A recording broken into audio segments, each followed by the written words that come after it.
Assalamualaikum warahmatullahi wabarakatuh. Selamat datang Ananda semua sekalian di channel YouTube ini, yaitu pada mata kuliah pengantar pendidikan. Untuk pertemuan ketiga ini, kita akan membahas tentang dimensi-dimensi hakikat manusia. Nah, jika pada pertemuan sebelumnya kita sudah membahas tentang apa itu manusia, kemudian hakikat-hakikat perkembangan manusia itu apa.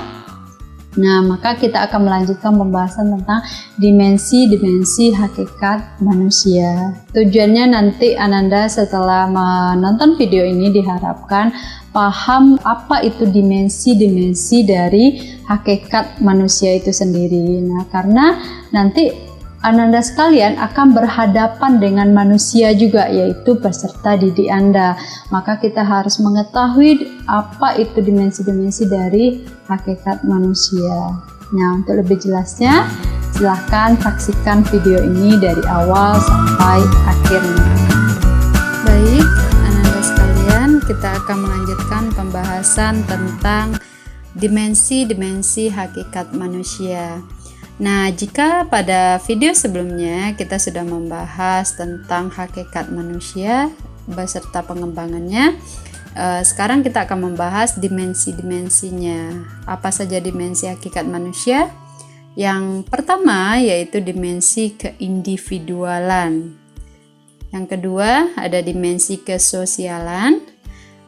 Selanjutnya dimensi kesusilaan, dan yang terakhir yaitu dimensi keberagaman. Jadi ada 4 ya, ada 4 dimensi hakikat manusia. Kita akan bahas yang pertama, ada dimensi keindividualan. Nah, di sini manusia sebagai makhluk individu itu dimaksud sebagai seseorang yang utuh di sini tidak terbagi ya. Nah, artinya yang terdiri dari kesatuan fisik dan psikisnya dan juga bersifat unik. Unik di sini artinya berbeda dari antara satu dan yang lainnya. Nah, setiap orang merupakan pribadi yang berbeda dengan orang lain. Maksudnya adalah jangankan orang yang tidak memiliki garis keturunan yang sama, anak kembar saja itu juga bisa memiliki perbedaan.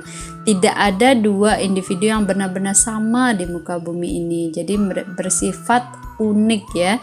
Nah, perbedaan itu berlaku baik dari segi fisik maupun psikisnya. Ada memang orang yang terlihat mirip, tetapi jika diperhatikan dengan seksama akan terlihat perbedaan di antara mereka. Biasanya satu individu juga tidak mau disamakan dengan individu lainnya. Nah, tugas pendidikan adalah membentuk manusia sesuai dengan kepribadiannya. Apabila pendidikan tidak berhasil, akan menyebabkan peserta didik itu tidak mampu menemukan kepribadiannya itu. Nah, tugas pendidik atau guru di sini adalah menunjukkan jalan dengan mendorong peserta didik dalam mengembangkan diri mereka. Nah, selaku pendidik itu guru harus memahami perbedaan dari masing-masing individu peserta didiknya. Nah, guru juga tidak boleh memaksakan kehendaknya dalam menyampaikan materi ajar. Nah, kita juga harus memahami perbedaan individual dari peserta didik kita. Nah, sehingga dengan memahami perbedaan individual tersebut, kita sebagai seorang guru harus banyak menguasai metode dan strategi pembelajaran. Kemudian dimensi selanjutnya yaitu ada dimensi kesosialan, sosial ya, dimensi sosial. Nah, di sini ada dimensi kesosialan, ini kesosialan ya maksudnya, bukan kesusilaan. Itu dibentuk dari pergaulan dan interaksi. Nah, manusia itu merupakan makhluk yang membutuhkan manusia dan makhluk lain dalam menjalankan kehidupannya. Nah, setiap manusia sudah dibekali dengan kemampuan untuk bergaul. Nah, kemampuan bersosialisasi ini harus diasah supaya semakin baik. Kemampuan bersosialisasi ini berkaitan dengan kemampuan menerima dan memberi dalam pergaulan. Memberi dan menerima dimaksudkan dalam segala hal, terutama dalam hal berkomunikasi, karena komunikasi merupakan langkah awal seseorang dalam bersosialisasi. Nah, kunci dari terciptanya hubungan sosial yang baik adalah kemampuan menempatkan diri di tengah orang lain dan kemampuan menerima orang lain. Nah, kalau kita perhatikan, anak-anak balita itu lebih mudah bersosialisasi dibandingkan dengan anak remaja. Karena apa?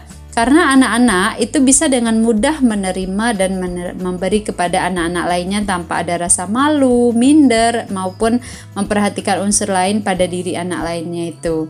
Nah, sehingga sosialisasi itu lebih mudah dijalankan.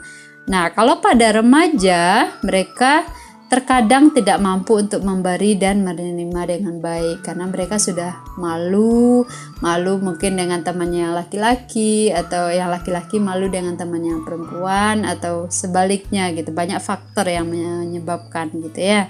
Nah, sehingga pendidikan itu harus mampu menjadikan peserta didik orang yang bisa bersosialisasi dengan baik. Nah, hal ini dapat dilakukan dengan menerapkan metode pembelajaran kooperatif.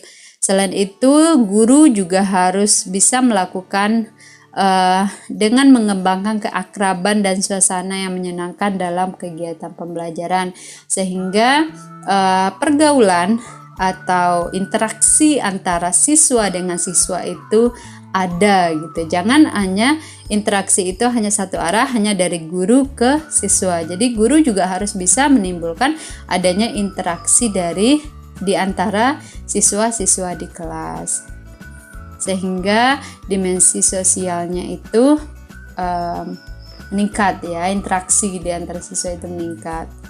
Nah, selanjutnya yaitu ada interaksi kesusilaan. Nah, kesusilaan itu adalah kepantasan dan kebaikan yang lebih tinggi. Nah, di sini kesusilaan itu berasal dari kata su dan sila, yang artinya adalah kepantasan yang lebih tinggi. Nah, kesusilaan di sini hendaknya dipandang sebagai kepantasan dalam hal kebaikan, karena kebaikan yang diselubungi oleh rencana jahat bukan merupakan suatu kepantasan. Nah, dalam memahami kesusilaan terdapat dua kata yang sering digunakan dalam kehidupan sehari-hari, yaitu ada etika dan etiket. Nah, etika pada dasarnya adalah persoalan yang menyangkut kebaikan, sementara etiket adalah persoalan yang menyangkut kepantasan atau kesopanan. Orang yang melanggar etika artinya melakukan tindakan tidak baik dan sudah barang tentu melanggar hak orang lain. Sementara orang yang tidak beretiket berarti orang yang melakukan ketidakpantasan dalam kehidupannya. Orang-orang yang memiliki kesusilaan berarti mempunyai etika dan etiket dalam kehidupannya. Dan orang yang bersusila memiliki nilai-nilai dan mampu melaksanakan nilai-nilai tersebut dalam kehidupan sehari-hari. Nah, nilai-nilai tersebut dapat berasal dari nilai individu, nilai sosial, dan nilai keagamaannya. Nah, banyak terlihat dewasa ini orang memahami dan sadar tentang suatu nilai-nilai, tetapi sangat berat untuk melaksanakan nilai-nilai tersebut dalam kehidupan mereka. Nah, hal ini disebabkan karena permasalahan kesadaran dan pemahaman nilai lebih berorientasi pada kemampuan kognitif, sementara pelaksanaannya berkaitan dengan kemampuan afektif. Dalam pendidikan kita sering melihat bahwa ranah yang dominan diasah oleh guru biasanya adalah ranah kognitif saja. Dan banyak guru yang kurang memperhatikan afektif para peserta didiknya, sehingga yang dihasilkan adalah orang-orang yang memiliki kognitif yang baik tetap lemah secara afektif. Nah, ini akan berdampak pada dihasilkannya orang-orang yang pintar tetapi sikapnya juga kurang benar gitu ya. Nah, untuk itu pendidik harus mampu memupuk dimensi kesusilaan dengan cara diantaranya memberikan keteladanan, memberikan apresiasi kepada siswa yang menampilkan sikap yang baik, dan melakukan evaluasi ranah afektif dengan benar. Nah, ranah afektif ini juga merupakan bagian yang penting ya, yang tidak bisa dipisahkan dalam pendidikan. Nah, yang terakhir yaitu ada dimensi keberagaman. Nah, manusia pada umumnya adalah makhluk religius, artinya makhluk yang mengakui ketuhanan atau makhluk yang percaya kepada agama. Nah, bukti nyata bahwa manusia itu percaya kepada ada kekuatan lain yang maha besar adalah ketika manusia dilanda ketakutan, kekurangan, atau permasalahan, maka mereka selalu memohon kepada kekuatan yang maha besar itu agar mereka terlepas dari permasalahan yang mereka hadapi. Nah, kekuatan yang maha besar itu merupakan kekuatan Tuhan. Nah, pada awal kehidupan keberagamaan, nenek moyang bangsa Indonesia seperti yang kita ketahui pada pelajaran sejarah dahulunya adalah bahwa mereka menganut animisme dan dinamisme, di mana manusia itu memberikan sesajen kepada sesuatu yang dianggap memberikan kekuatan dan dikeramatkan, dan atau mereka menyembah pohon besar atau batu besar atau segala yang sesuatu yang mereka anggap mempunyai kekuatan supranatural. Setelah munculnya agama, maka manusia menjalankan ritual agama yang mereka yakini. Nah, dewasa ini berkembang suatu pendapat bahwa agama merupakan kebutuhan individu dan tidak bisa disamakan dan diajarkan secara massal, sehingga ada ide untuk menghilangkan mata pelajaran agama pada sekolah-sekolah negeri.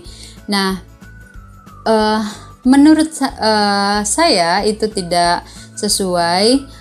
Salah satunya disebabkan dewasa ini para orang tua banyak terlalu sibuk sehingga kurang memperhatikan pendidikan agama si anak. Nah, jika pelajaran agama di sekolah juga dihapuskan, maka nanti akan minimnya pengetahuan agama dari anak.